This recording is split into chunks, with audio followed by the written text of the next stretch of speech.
घर का काम भी संभालती हैं और समय निकाल के सबसे ज्यादा संख्या में कथा सुनने आती हैं। यहाँ अपने सभी संत जनों का चरण स्पर्श करता हूँ, चरण वंदन करता हूँ। यज्ञपति बने, परीक्षित बने, ताई और ताऊ को चरण स्पर्श करता हूँ। पीछे खड़े बैठे अपने बुजुर्गों को चरण स्पर्श करता हूँ, चरण वंदन करता हूँ। बीच में मैंने समय लिया, बहुत सुंदर कथा चल रही आचार्य जी की, मैंने बीच में समय ले लिया।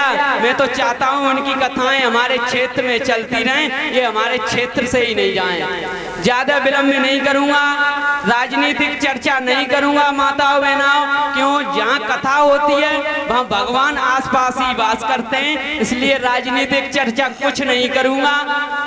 एक बात कहूंगा छोटी सी, नगला रमिया बड़ा गांव है, कथा सुनने आज 5वां दिन है, बहुत कम लोग आए और मेरी भी गलती हो गई कि मैं कन्नौज चला गया था प्रचार में, इसलिए नहीं आ पाया। मुझे ये भी पता थी कि नगला रमिया के लोगों की डांट भी खानी पड़ेगी, इसलिए मैं जल्दी आ गया। एक बात कहूंगा, सेठ और सेठानी वाली 1 मिनट में, ज्यादा विलंब में नहीं करूंगा कथा में, क्योंकि एक बार की बात है, सेठ जी कभी कथा सुनने नहीं जाते थे, क्योंकि यहाँ बुजुर्गों की संख्या कम है कथा सुनने की, माता बहनों की बहुत संख्या है, इसलिए फिर दोबारा से उनको धन्यवाद देता हूँ। तो वहाँ पे सेठ जी कभी कथा नहीं सुनने जाते, तो एक दिन सेठानी की डांट पड़ी तो कथा सुनने गए।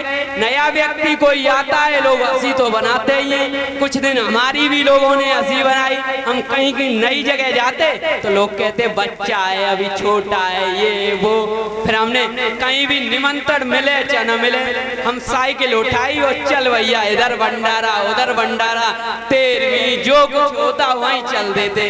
तो आज आप लोगों के आशीर्वाद से बहुत सम्मान मिल रहा है, जो बात चल रही थी वही कहूँगा। तो कथा में आए तो उन्होंने कहा, लोग नए बैठे तो लोगों ने कही सेठ जी आइए आइए, फिर लोगों ने कही बैठिए बैठिए। आचार्य जी कथा सुन रहे, उन्होंने कही आज तो सेठ जी कथा सुनने आए, बहुत लीन से कथा सुन रहे हैं। जब कथा खत्म हो गई तो लोगों ने कही जाइए जाइए। सेठानी घर पे खाना पका के तैयार, माता बहना ध्यान से सुनिए, बाद में ज्यादा आनंद आवे। तो खाना पका के सेठानी तैयार, सेठानी ने कही आज हमारे सेठ जी कथा में गए, आज उन्हें पूछेंगे आप क्या क्या सीख के आए। तो वो सेठ जी घर पे पहुंचे, सेठ जी ने 3 शब्द सीखे, आइए आइए और बैठिए बैठिए और जाइए जाइए। सेठानी ने कही आप सेठ जी इसका मंत्र जाप कर लीजिए। तो रात को अचानक चोर आया मेरी माता बहनाओं, तो जैसे ही चोर आया सेठ जी बोले आइए आइए, चोर घबरा गया, सेठ जी ने हमें पहचान लिया। फिर कहीं बैठिए बैठिए, चोर और घबरा गया। जैसे ही चोर भागा, सेठ जी ने कही जाइए जाइए। जितना सारा माल लेके आया सभी सेठ जी को सौंप गया। ये बात सुबह सेठानी को बताई तो सेठानी ने कही आप 7 दिन ध्यान पूर्वक कथा सुनते तो पता नहीं आपको क्या से क्या मिलता। अपनी माता बहनाओं से, अपने ताऊ चचाओं से यही अनुरोध करूंगा कि कथा पे अमल करें। देख रहे हो सेठ जी को कितना बड़ा लाभ हुआ था 3 शब्द से, और आप तो 7 दिन कथा सुनेंगे तो पता नहीं आपको क्या से क्या मिलेगा।